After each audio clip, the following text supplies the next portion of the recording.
kami ngayon sa bahay ni Jen. Uy, na ano yan?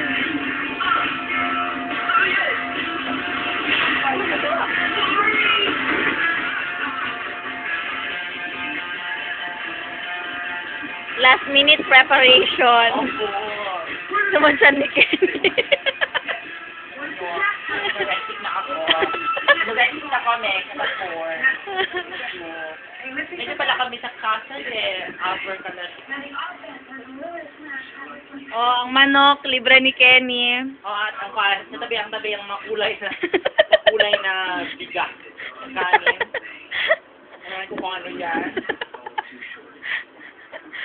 Mukhang masarap naman, ah. Di biryani! Di biryani! Nag-order, gaya pa yan, di biryani. Mahal yan! Oo nga. Nasaan na ang may-ari ng bahay? Diyan ako. Tinan mo ako nag-order. Tanan! At kami magiinuman. Nakita mo to?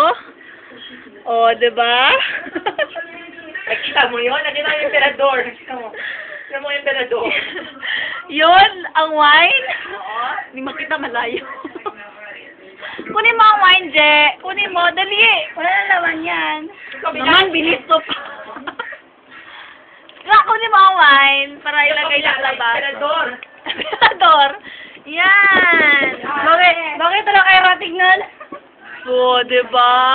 Ito ang last minute preparation namin. Tingnan na lang namin. Magkakaalaman na lang kung papasa. O hindi. O, diba Ra? Magkakaalaman na lang kung effective ang emperador before the board exam. Makulay na kanin. Makulay na kanin. Oo. Kaya ang kwento talaga lang sa aming review session na i-teach talaga. Ha? Leakage. May leakage. As in, may leakage. Tuwang-tuwa kami. Ayan ang makulay na ginawa ni Jessa. Ihi niya siguro yan. At uminom siya ng rifampicin. Oo. Ito, ice cube. Para saan ang ice cube? Para dito! Dahil sa iinom tayo ng emperador. O siya, pray over ka. Oh, pray. Si Jessa yan! Kenny!